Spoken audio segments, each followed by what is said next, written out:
इंदौर में कांग्रेस के प्रदेश सचिव राकेश यादव की पहल पर इंदौर के सभी दल एक जाजम पर है।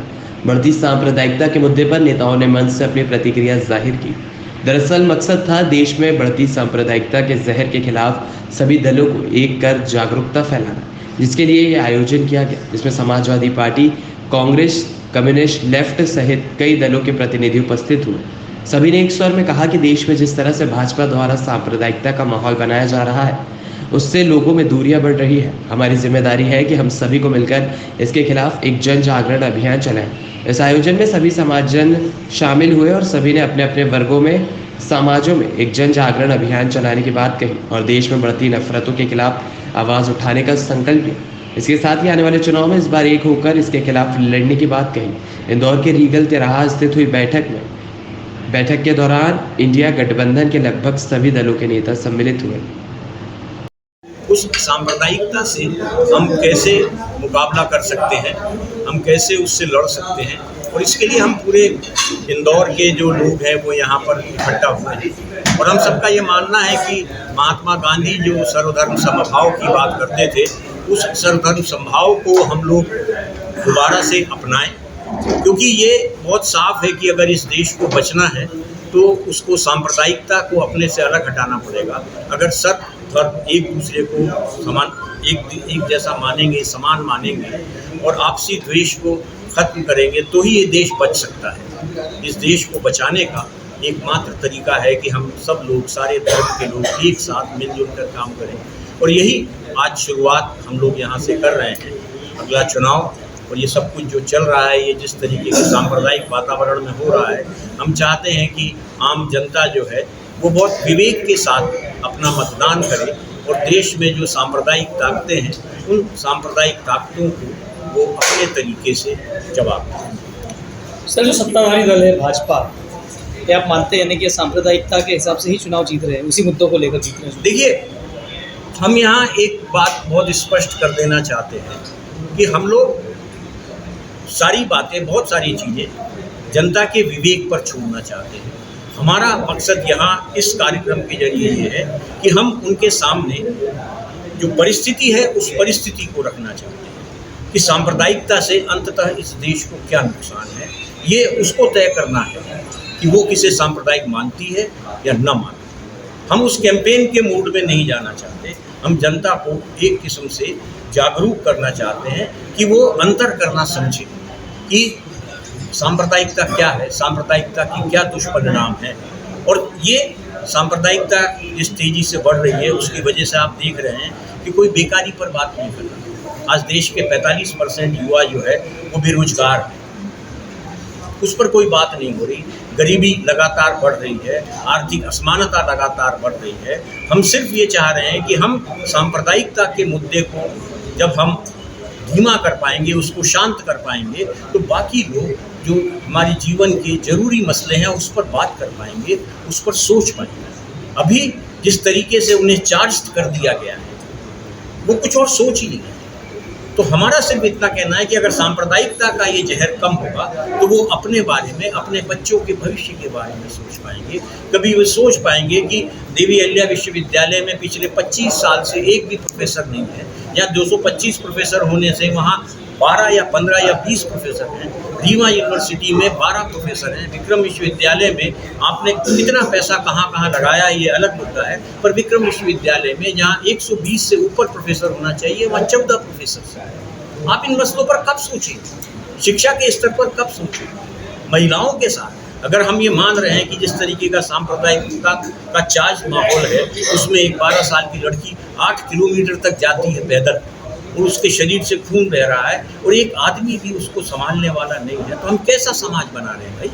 हम कैसा समाज बना रहे हैं कि 8 किलोमीटर तक एक पुलिस वाला नहीं है, उस एक की भी बीट नहीं है, एक भी व्यक्ति नहीं है, एक में भी इतनी संवेदना नहीं है। हम क्या इतने संवेदनहीन हो गए? एक लड़की को 8 किलोमीटर पैदल चलने में कम से कम घंटा, 1.5 घंटा लगा होगा, एक भी पुलिस वाला नहीं। दिल्ली में 20 किलोमीटर तक लड़की जो है वो कार के नीचे है। दिल्ली जैसे शहर में जो इतना VIP शहर है, वहाँ 20 किलोमीटर तक लड़की घिसकती जाती है। अब ये क्या है? ये संवेदनशीलता का खत्म होना है जो सांप्रदायिकता ने किया है। हम एक दूसरे के प्रति जिस तरीके से असंवेदनशील हैं, हम सब लोग जो यहाँ बैठे हैं। सर अक्सर इन मुद्दों पर बैठकें तो तमाम होती है, जब से आज़ादी हुई है, आज़ादी मिली है देश को, तब से कई बैठकें हुई है सांप्रदायिकता के नाम पर, लेकिन सर निष्कर्ष अभी तक लगभग बहुत कम देखने को मिला है। अभी भी देखें तो सोशल मीडिया या तमाम प्लेटफॉर्म पर या हमारा आम जनजीवन में भी सांप्रदायिकता एक ऐसी चीज़ है कि कहीं ना कहीं बहुत प्रभावित होता है इनसे इंसान। तो सर आप क्या कोई इसी तरह की कैंपेनिंग चलाएंगे क्या सर? नहीं, हमने इसीलिए जो आज यहाँ बात करी है कि अगली मीटिंग हम जो है अब इसे किसी क्लोज उसमें नहीं करेंगे। हम लोग अलग अलग जगह, हम उन जगहों पर जाने की कोशिश करेंगे जहाँ सबसे ज़्यादा लोगों को ये मानना है कि ये इलाका सांप्रदायिक है। हम वहाँ खुले में बैठ के हम लोग सबके बीच में बात करेंगे, सबसे बात करेंगे, शहर के हर कोने में जा कर के हम लोग बात करेंगे। हम लोग को ऐसा नहीं है कि यहाँ ये सिर्फ एक शुरुआत है और इसलिए हम सिर्फ सांप्रदायिकता पे, क्योंकि चुनाव के समय हमेशा होती है इस तरह की बैठकें सर, लेकिन चुनाव के बाद फिर नहीं। हम सारे लोग बैठे हैं, हम सारे लोग जो यहाँ बैठे हैं, ये दिन में 24 घंटे इसी पर काम करते हैं। यादव जी हैं, बाकी लोग हैं, हम हैं, आप हैं, हम सारे लोग जो है वो तो 24। आप हमारे 5 साल के लेख देख लीजिए। आप 5 साल से हम जो लिख रहे हैं, आपको मेरे नाम से, चिन्मय मिश्रा के नाम से आपको मिल जाएगा। आप 5 साल से लेख देख लीजिए कि अगर कोई झूठ हो उसमें कि सांप्रदायिक, हम सारे लोगों का जीवन ही सांप्रदायिकता के विरुद्ध है। वो लोहिया को मानते हो, वो गांधी को मानते हो, वो नेहरू को मानते हो, वो और किसी को भी मानते हो, वो मार्क्स को मानते हो, वो लेनिन को मानते हो, एक चीज़ हम सब में कॉमन है कि हम लोग सांप्रदायिकता को नहीं मानते। और अंततः एक पोजीशन पर इसलिए हम सारे लोग आज यहाँ हैं। बहुत सारे वैचारिक मतभेद और बातों पर, खासकर आर्थिक मामलों में बहुत सारे मतभेद हम लोगों में हैं, पर आर्थिक, जैसे मैंने कहा, आर्थिक परिस्थितियों से देश नहीं बनता, न बचता है। देश सांप्रदायिक सद्भाव से बनता है और उसके लिए हम एकजुट हैं। Thank you sir. हुआ है जिसमें आज बैठक हुई है, किस तरह की बैठक थी और कौन कौन से दल शामिल हुए? देखिए, देश और प्रदेश में लगातार सांप्रदायिकता को लेकर ऐसा माहौल बनाया जाता है जिससे जो आम समस्याएं हैं, जो जनता की समस्याएं पीछे छूट जाती हैं और वोटर एक कोनों में बहकर वोट का निर्णय कर देते हैं। हर बार पिछले 9 साल से यही हो रहा है कि सांप्रदायिकता इस तरीके से उसकी रचना की जाती है कि जब वोट डलते हैं तो वो हिंदू मुस्लिम में डिवाइड हो जाते हैं, जातिगत डिवाइड हो जाते हैं। इस बात को लेकर आज विचार गोष्ठी का आयोजन किया गया। विभिन्न दलों के नेता, जो नेता शामिल हुए, जिसमें समाजवादी, CPM, CPI, अन्य दलों के नेता हैं। उन्होंने अपने विचार व्यक्त किए, सबने विचार मंथन करा। इस बात पे एक सहमति बनी कि हमें कैसे समाज में काम करना है, कैसे संदेश पहुंचाना है, ताकि सांप्रदायिक एकता पे ठोस निर्णायक कदम उठाया जा सके और इस आधार पर कोई वोट प्राप्त ना कर सके। अगर विकास के आधार पर वोट प्राप्त करता है तो अच्छी बात है, लेकिन अगर हिंदू मुस्लिम करके वोट लिए जाते हैं और बाद में उस एजेंडे को धर्म के आधार पर परिवर्तन किया जाता है तो वो देश के प्रजातंत्र के लिए खतरा है। उस खतरे से आगाह करने के लिए सबने अपने विचार व्यक्त किए। मतलब बीजेपी पे इस तरह के आरोप कांग्रेस हमेशा लगाती है। देखिए, भारतीय जनता पार्टी का जो स्वरूप है वो धर्म पर आधारित है, उनकी कोई नीति नहीं है, क्योंकि आज़ादी के आंदोलन में उनकी कोई भूमिका नहीं थी।